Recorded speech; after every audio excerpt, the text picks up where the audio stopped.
Most founders spend months building a product and they just need 5 seconds to destroy it. Why? Because 5 seconds is all you have to convince your visitors not to close their tab. If your hero is a mess, your startup is not going to work. But today I'm going to show you how to fix that, so that you make sure that your website works in those 5 seconds. I'm Ismael, a designer with over a decade working with startups, and after reviewing thousands of startup websites, the same mistakes kept appearing, especially in the hero section. In this video, I'll show you my 10-rule framework, so you never have to wonder again why your traffic is high and your signups are almost zero. What's the goal here? We want to build enough trust for users to stay and explore the website. That way, you have a much better chance of converting them into customers. If you follow this 10-rule framework, your time on site will definitely increase, so as your conversions for sure. Without any further ado, let's start. Rule number 1 is the what and who. For this, you have to answer really simple these 2 questions.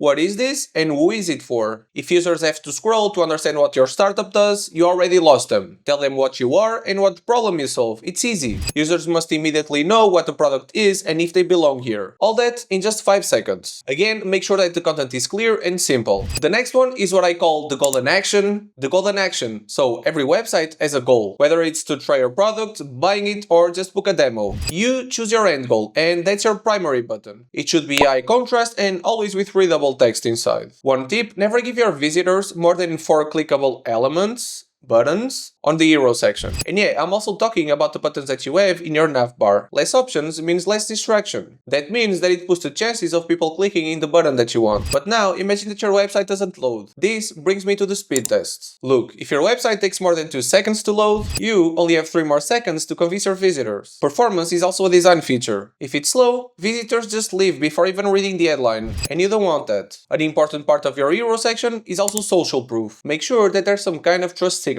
Trusted by with some logos, star ratings with review from users, or just some user numbers. Oh, and press presence also helps. Trust here just reduces the friction of leaving the page. And one thing that is very important, never show fake numbers or fake logos. People can always detect that. Nothing is always better than fake in this case. What you should do, you should work towards that. On the same topic, you always need to answer the objections that the user might face after reading all the information. They might have some doubts about the content, and that's an objection. This rule is what I call objection killer. Under the CTA normally, you can add like a small text, where you add something along the lines of no credit card required, set up in only 2 minutes as an example. Basically, you're lowering the psychological barrier for people to click on your CTA. If you don't know what to add there, just send your hero section to people and ask them what questions do they have before trying out the product. There you go, answer that objection, do the small text. By the way, I hope you enjoyed the video. Don't forget to like and subscribe to the channel. It helps my journey and I want to reach 1,000 subscribers by the end of the year. Let's not forget about one important rule.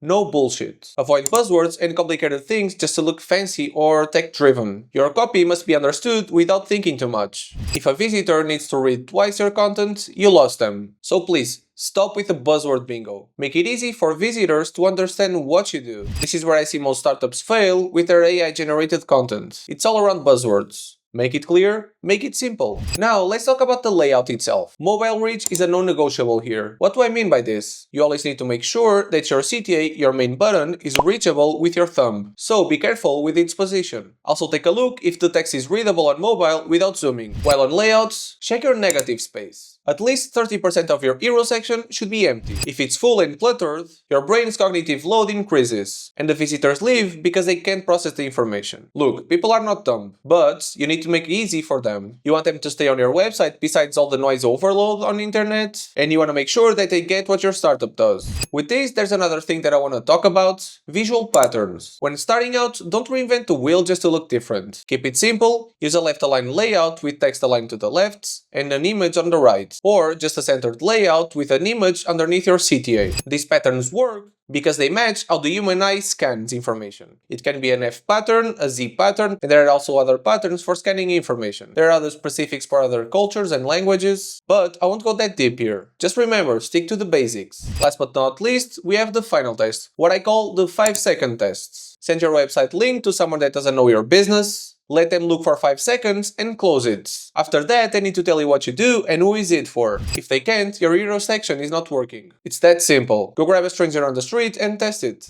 Now that I shared all the 10 rules inside the framework, it's your time. It's time to roll up your sleeves, Open your website, look at your hero section, take a screenshot, and answer to these questions. I know most founders are going to watch this video and just kind of nodding their head without doing anything. Just don't be that founder. Go to your website now, take a screenshot of your hero section, apply these 10 rules, and show me your before and after. After that, share it with me on LinkedIn or in my subreddits. The links are in the description, and I'll be jumping in to give you feedback. I see everyone complaining about low conversions and that they don't have enough users. So here's my part. Now you need to do yours. Just a final note here. These rules are a proven framework, but they are not magic. Design is an iteration process. While this framework works for almost 90% of the startups that I see, always trust your own data. A/B test your headlines, check your heat maps, and never stop talking with your users. Every niche is different. Use this to build your baseline, and then use your own data to optimize for your specific audience. These rules will just help you to get into the game. But now you need to play and do your part. So go on, do it and tell me how it went. I would love to make a video next with your before and after cases. So yeah, I'm Ismael, a freelance brand designer building my business in public and sharing my journey here on YouTube. I hope you enjoyed the video and see you on the next one.